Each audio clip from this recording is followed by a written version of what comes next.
Hey, what's happening, everybody? Coach Joe from Varsity House Gym, Varsity House Personal Training in Ridgewood. And I just want to talk a little bit about stress and weight gain, right? Because that's a big topic. We put out a blog post and email about it last week, and I just wanted to kind of talk it through with some people because, you know, you might not quite understand the effects that stress has on weight gain. So there's definitely no coincidence that when the stress mounts, generally so do the pounds.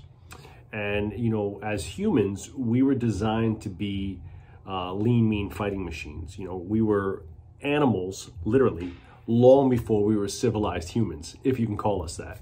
And our genetics proved that, right? We were designed to, you know, to hunt, to, you know, to forage, to be roaming and moving all day long. And we move a lot less, and the stress in our daily lives is very different, okay? And we were designed to help us survive our ancestral past, meaning that our fight or flight mechanism, our stress mechanisms were designed to be used in life or death situations. It was not meant to be your nagging boss, you know, with a deadline harping over your shoulder every day, causing you agita, right? And drinking 4 pots of coffee that are leading to an increase in systemic cortisol levels. And that's really the biggest thing. So let's take a look back in time and kind of the evolution of the human organism and why stress is affecting us so much more today and why we're seeing obesity rates go up. And I definitely think there's a direct correlation to our overall systemic stress that we have with our work, with our lives, and with the way in which, you know, we're forced to live during today's modern world. So 10,000 years ago, right? Let's just go back in time, right? Our ancestors had to fight to survive every single day, right? And you were hunting, you were running away from predators, you were, you know, exploring new lands, right? And looking for resources. And you walked miles and miles and miles every single day to find food and water. And that was normal, right? Like little kids, my son's age, 4.5, 5 years old, were out, you know, picking berries and hunting and fishing and contributing to the tribe. You know, instead of watching TV and hanging out where everything's kind of scheduled on the hour and so forth. So because of that, we have this amazing hormone called cortisol, which most people have heard of. But cortisol was designed to give the body an instant, like, turbo boost of energy and to help the body convert, you know, fats to glucose for fuel, right? And at the same time, it primes the body for that post-hunt, you know, exertion refuel. And it really depletes the body's energy. And after the fight for your life is over, right, the body is primed to replenish the calorie spent. Cortisol makes you hungry. Cortisol increases the conversion of carbohydrates to fat, and cortisol mobilizes belly fat storage. And that in lies the rub with today, right? So this was really good for the caveman, not so good for the modern, you know, desk jockey or not so busy, you know, active person, right? We're all very busy, but we might not be as actively busy as we used to be. So here's some things that you can do, right? One, stressors used to be life or death. Now stress is, I gotta pick up the kids. I gotta drive through traffic. We're gonna be late for school. My boss is driving me crazy. I got this coworker who's making me nuts, right? And we're being bombarded by stress all from a lot of different factors that I'm not gonna say they're not important because they all activate our stress responses. But when you look at what our ancestors went through, right, the saber-toothed tiger coming after you is a little different than, you know, being 10 minutes late for soccer practice, okay? So we're seeing it everywhere where, you know, again, obesity and stress are linked together because stress, emotional stress, mental stress of modern society produces cortisol along the same lines as our ancestors when it came to fighting, hunting, foraging, and survival.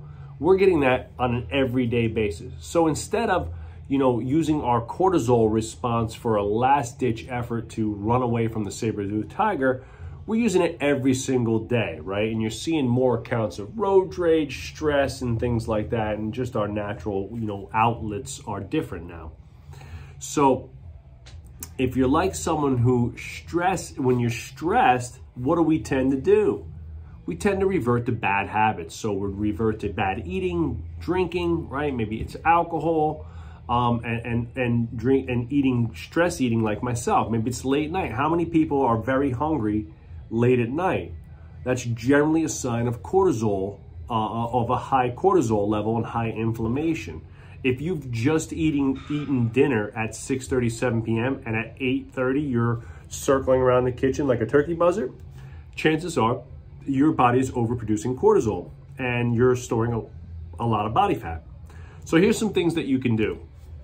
One, just acknowledge it, right? Acknowledge that there's stress in your life and that you need to do something about it. Understanding that stress is a bad thing and is, in a sense, one of the key components to an overall healthy lifestyle, right? Fitness, nutrition, sleep, and stress recovery is the magic formula. So if stress is a big part of that, right, upwards of 25%, some would say, then acknowledge that something has to be done.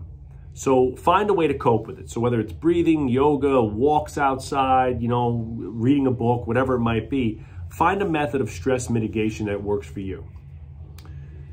Number two is lose some weight.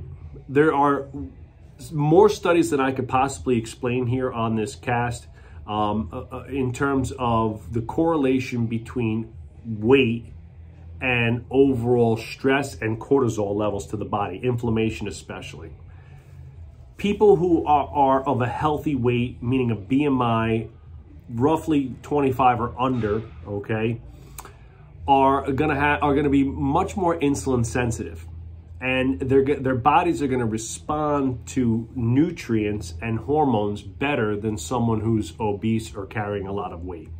The heavier you get, the more insulin resistant you get, the hungrier you get, and it kind of becomes this self-perpetuating system, right? That gets harder and harder and harder to break the cycle.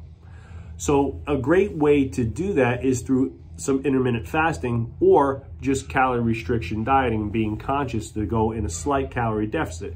Now, we're not talking extreme dieting here. I'd like to see most people in a 250 to 500 calorie deficit, right, throughout the week, so that we're trying to lose, right, throughout each day, so that we're losing 1 to 1.5 pounds of weight, body fat per week, right? You don't want to lose more than that. You don't want to go from eating 2,500 calories to 1,000 calories, right? That's going to put your body into shock. So small reduction in calories.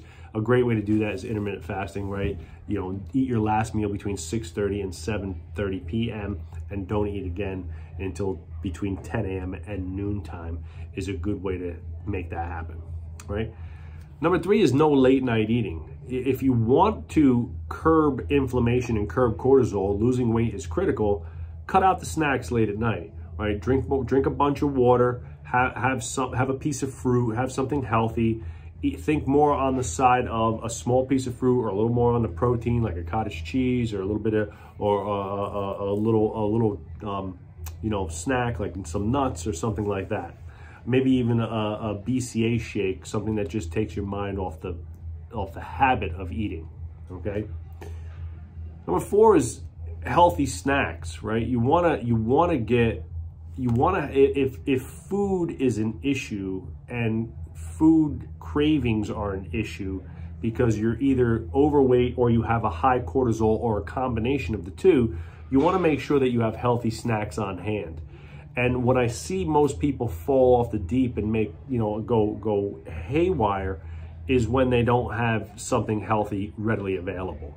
And that's going to cause a lot of negative effects, right? Because then I'm starving and I'm looking for food, and let me just get a salami sandwich, right? Let me go out and get a dollar menu meal, or I'm going to eat less healthy than I normally would want to, right? So making sure that you always have fruits, nuts, vegetable snacks, celery, carrots, things like that, cucumbers in the house, stuff that's low cal, high fiber, good healthy fruits, lean proteins, and prepped food, right? Like my key to success for anybody is making sure that there's always healthy food in the kitchen, right, in the house. Because if there's healthy food in the refrigerator, you're less likely to eat bad food, right? And you're less likely to eat out, which generally almost always winds up being unhealthy. We talked about stress reduction, number 5. So stress reduction is a big thing. You must incorporate ways to reduce stress, right? So that's, yoga, walks, meditation, right? Even just sitting at your desk, closing your eyes and taking 10 deep breaths has been shown to lower blood pressure and cortisol levels by as much as 10 points for a given period of time. So it's really important that you acknowledge it, number 1, and 2, that you do something about it. And last but not least, and this is the loaded, answer here, it's exercise, it's fitness. Fitness does multiple things and checks off multiple boxes.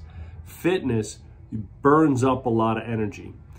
It increases testosterone growth hormone response. It increases insulin sensitivity. It increases endorphins like serotonin and dopamine. It helps you burn fat. It's gonna, regulate hunger. It's gonna regulate insulin and glucose levels in your blood. It's gonna, get you off of, some of those pre-diabetic medications. It's gonna get you into a healthy cycle of thinking about food.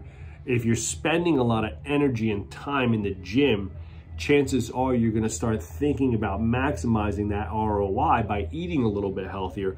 And I've never seen anybody who dedicated themselves to their fitness and showed up here in this gym 3 days a week consistently who didn't start to eat better, start to improve their life cycle, lifestyle habits, start to improve their sleep, start to reduce their stress, and you see the circle just keeps getting bigger and bigger and bigger and starts to propitiate itself, right?